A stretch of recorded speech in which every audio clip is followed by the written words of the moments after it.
So let's see how you can detect the object using ultrasonic sensor.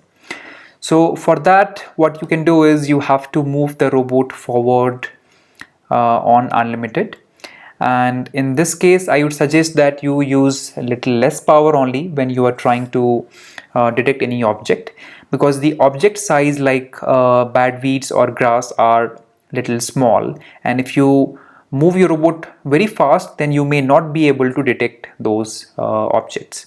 So move a little slow for that. So I'm using power 10 only for now, and then you can use the ultrasonic sensor. So based on the distance, what distance is there between ultrasonic sensor and the object, and also it depends where you are connecting the ultrasonic sensor in your robot.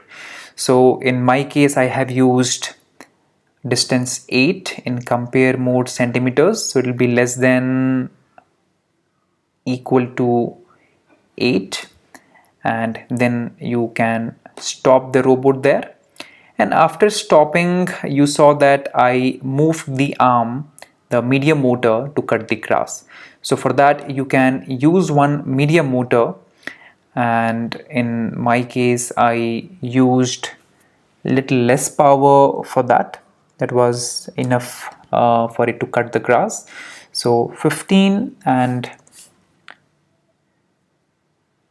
degrees I used 200 to move in one direction, and then again it has to go back to the same position.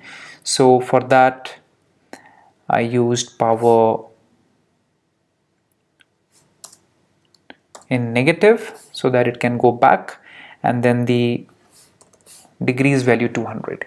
So in this way you can detect any object using ultrasonic sensor, and then you can do the required action.